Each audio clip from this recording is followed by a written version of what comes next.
Hello and welcome to episode 12 of Sports Sphere. Tole and Chris here today. Thank you so much for joining us. Really looking forward to this one. A new iteration of Sports Sphere is upon us. It'll be a dynamic duo here, so take it away. My name is Chris Pazianis. I'm going to be a co-host along Tole and Chris here at Sports Sphere. Really looking forward to this opportunity and getting things going. I think it's going to be a really good pair. We're going to talk sports and we're going to do what we love to do. Well said, Tole and Chris Pazianis here. We're going to have a lot of fun and we're going to do really well together. And like I've said all along, this podcast is for the listeners. I know Chris and I are going to connect really well with the listeners. Let's talk some footy. Chris, why don't you start things off with Conference League qualifying? Yeah, so we just saw Panathinaikos advance 4-3 on aggregate against PAX in Europa Conference League, second qualifying round. We saw them win the first leg and then draw the second leg. It was a good victory for Panathinaikos overall on aggregate. With that being said, looking ahead now to the third qualifying round, they'll be playing CSKA 1948, and they are from the Bulgarian Super League. I think it'll be another tight tie where Panathinaikos will advance by a goal or two on aggregate. What do you think, Tole? Yeah, it was closer than I expected for Panathinaikos against PAX. Let's not forget Panathinaikos starting goalie, Inaki Peña, was from Barcelona. So I was intrigued to see how he would fare. Little surprised he allowed 2 goals in Athens there at Owaka in the second leg. But all in all, I think it's very good for Panathinaikos to have a goalie like that in net.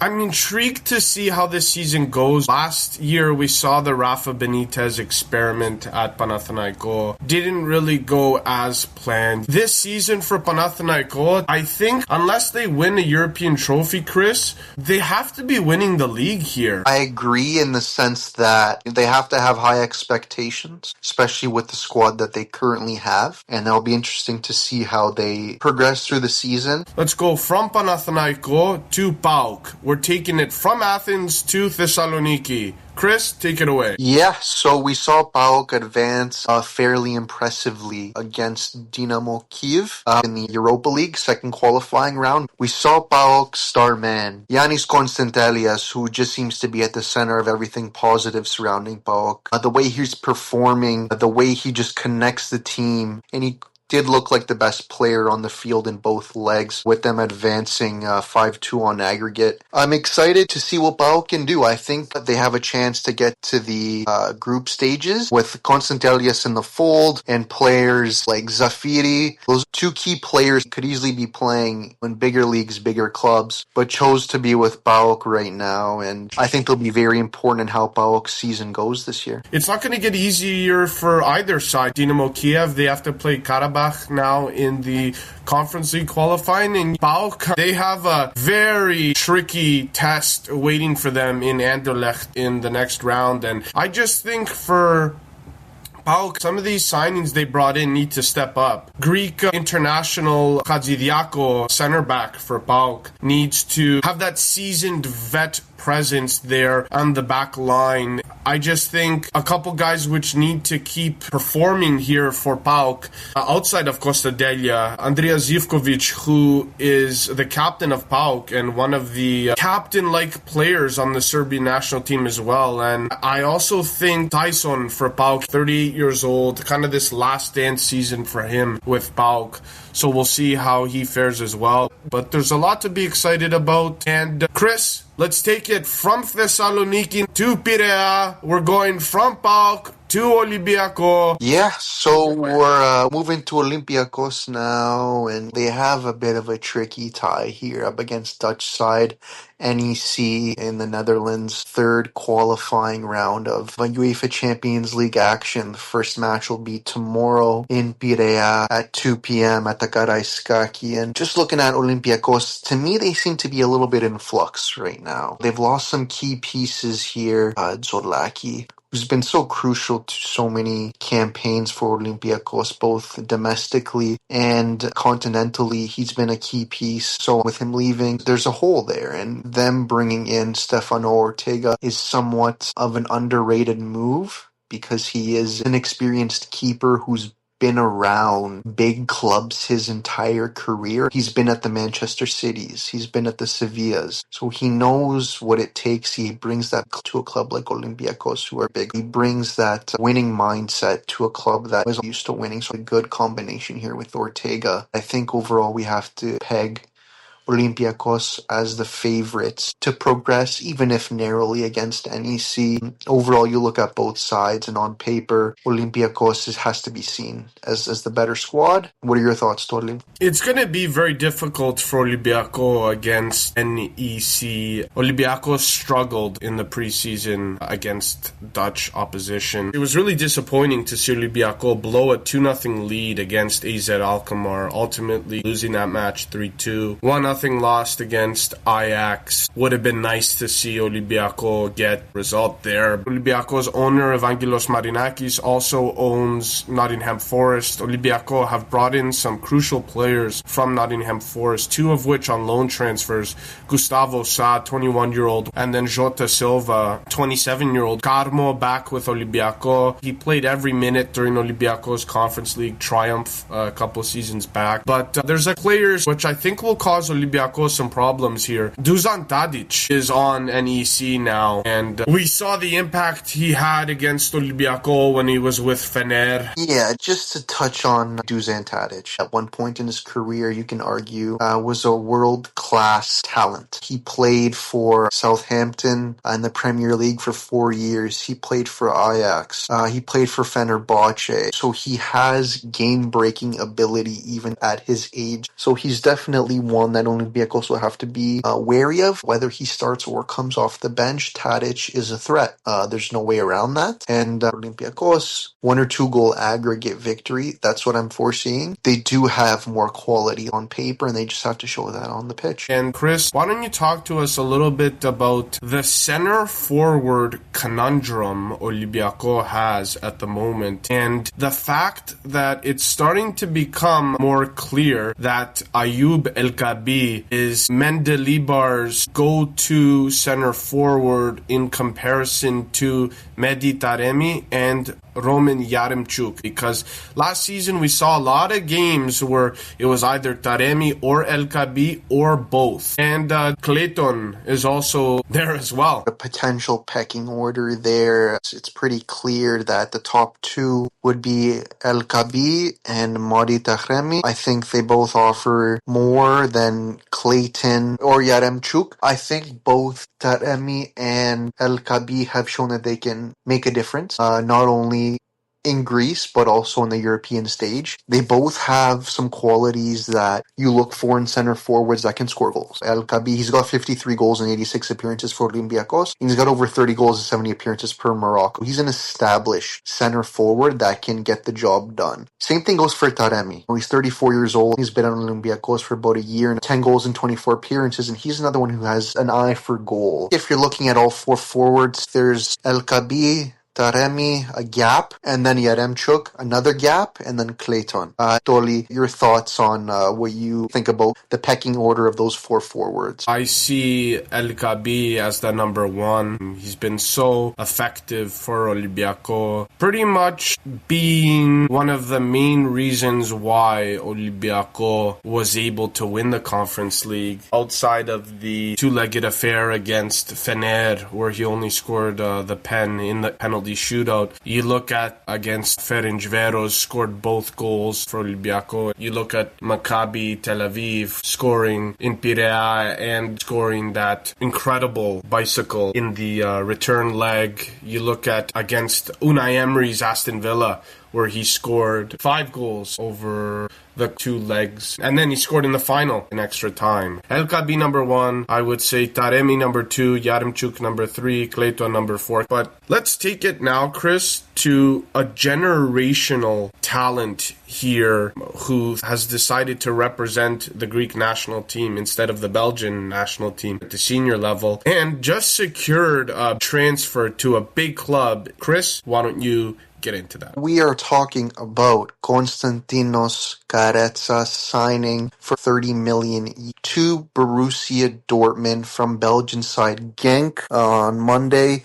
The 18-year-old Karetsa penned a 5-year contract through June 2031. This is a great step for Karetsa. He's got all the talent in the world, technically gifted, skilled, can really make something out of nothing. And Dortmund is the perfect club to help him realize his potential, which I think a lot of it is still arguably untapped. As he's only an 18-year-old, Dortmund just pumps out talent after talent. I think back to Jude Bellingham and what he's become now, a crux of Real Madrid's midfield, a 180 million player coming from Dortmund. As the talent factory that Dortmund is, I think Karetsa's made a really good decision to join the team. I think he'll get a lot of playing time, potentially even starting. He can start really in different positions across the attack, whether it's as a creative center attacking midfielder or on the wing. He's got that versatility and the way his mind works on the pitch where he can play in different positions across the attack. I think this is a transfer that can only do him good. He was a target for many clubs after impressing at Genk last season, where he set up 11 goals in 28 Belgian Pro League appearances. He has the ability to find quick solutions in tight spaces and do it very quickly at a high level. That's not something you find in a lot of teenagers on the world stage. There's so much to say about Karetsa. He is such a great player, and there's a reason why Borussia Dortmund fans are saying that they really hope Karetsa becomes their game changer. That says a lot for such a big side to have their fans thinking of such a young player who was just signed to be able to hopefully be seen in that light eventually. He's 18 years old, and there is a reason why this teenage sensation has earned the nickname of the Greek Messi. That says a lot. I'm so glad he is representing Greece at the senior level internationally, and a little more to that. Karetsa played for Belgium's youth teams before opting to represent his parents' country and making his debut for Greece in March 2025. I think he's going to be a player that at the top of his level will be a world-class attacking talent. Yeah, and taking it now to last season's Premier League champs and Champions League finalists in Arsenal. It was a season to remember for the Gunners, but Christos Zolis, let us know how you think he'll fit in here with Arsenal. Yeah, I think this is another great stepping stone for another Greek player in Christos Zolis. I think he was ready for a move like this. He showed in the Belgian Pro League that he was kind of a cut above the rest of the league, and that was proven in the statistics he put up, which were mind-boggling, both goal and assist-wise. I think he's going to be an excellent fit at Arsenal. He's got that play where he can be very direct, and that's something that Arsenal was lacking. He's very between the eyes. Arsenal was a club that, as good as they are, can sometimes struggle to score a little bit. They're more creative, but Zolis offers a different element than what they previously had, and they're saying he could be a replacement for Leandro Trossard or potentially even usurp Martinelli in the starting 11. He's really got something that is different than what Arsenal fans are used to, and I think they'll really come to appreciate him. Hardworking, good personality, willing to learn, willing to work hard.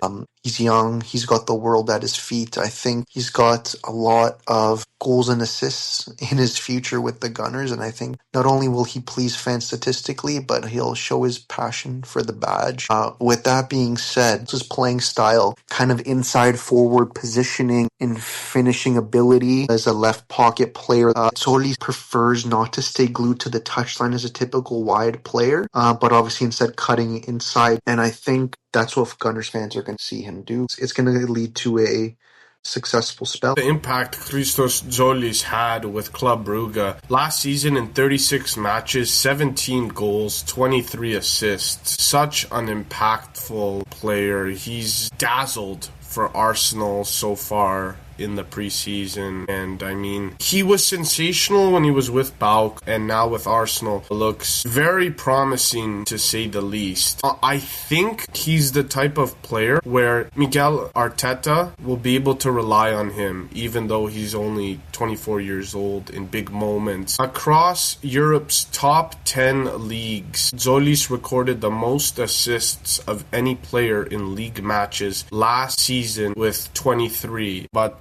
taking it from two Greek stars to another, we're going from Karetsas to Zolis, now to Kouliarakis. On Roma, you can look at it as a Manolas successor. Chris, is Kouliaraki gonna turn out to be another Greek god for Roma? I think this is a great signing for both player and club. So Konstantinos Kouliarakis going from Wolfsburg to Roma for 18 million. The deal came together very quickly. Roma showed interest in the player. The player showed interest in the club. They were convinced of each other very quickly. And I think this is going to be a good partnership. I think Kouliaraki perfectly suits Italian football. He's got an old school mentality of defending, much in the mold of Italian defending, especially for a center back. He's a ball-playing center back. That's something Roma have been lacking. So he can link play with midfielders, and he's a no-nonsense defender. Overall, this is a really good elite defender going to a club and a league that really suits his capabilities. Yeah, well said. It was tough. Wolfsburg relegated to the second division in Germany, no longer in the top flight. For Kouliarakis, his career, a transfer was inevitable, and he's going to a big club here in Roma, a club who always has high aspirations. I think this is going to work out. I think this is such a great match here for the club and the player. The defender, born in 2003, has worn the shirts of PAOK and Wolfsburg, performed very well for both. He made his debut at 18 for the Greek senior national team with 22 appearances so far. I am so excited to see how Kouliaraki will acclimatize to the Serie A. 22-year-old has his contract now with the Italian club until 2031. Made 59 Bundesliga appearances for Wolfsburg, was at the heart of the defense there for the German side, contributed to 4 goals last season, underlining his threat at the opposite side of the pitch. We've been talking a lot about stepping stones, developments. This move represents the next step in his career as he looks to continue his development in Serie A. Now, Chris, I think if he's not already on the radar of fellow Serie A heavyweights, I think the likes of Inter, Juve, AC, Napoli, they're all going to be circling Kouliaraki's name very soon. I can see him being one of the best center backs in the Serie A in the upcoming season. How about you? Totally agree with you on that, Tole. I think Kouliarakis, this is going to be much like Karetsas. It's going to be a stepping stone for him in terms of what he can do. He's got a lot to grow into, a lot more potential. I see him a lot like a Manolas clone. He's got that class. He's got the ball playing ability. He's got the ability to be a no-nonsense defender and defend when he has to, because that's his primary role. We know Manolas had those fantastic Champions League nights for Roma, especially against Barcelona. And I think Kouliarakis will be a player that the Roma fans will love. We know there's a history there. There's Todosili too. There's been other Greek defenders that have excelled in Serie A, and I think he'll just be another example of that. That was an awesome episode here. Immediate impact here from Chris Pazianis. I had a great time. I can see many great things ahead for this podcast, and I'm so glad to be able to be working alongside you here. Chris, I want to pass it back over to you and hear your thoughts, because it was your inaugural episode on the podcast. Yeah, I had a great time. First episode of the pod that I was on. Just a great experience working alongside Tole. We really have a good chemistry when it comes to sports talk. So I'm looking forward to continuing this and making episodes. I think the fans are going to quickly gravitate towards this new dynamic on the podcast. I know it's all going to be awesome. That'll do it for episode 12 of Sports Sphere. Tole Kakalechris here alongside my co-host, Chris Pazianis. It was a great episode here today. We're really looking forward to the next one. Thank you so much for joining us. Take care, everyone. We'll see you next time.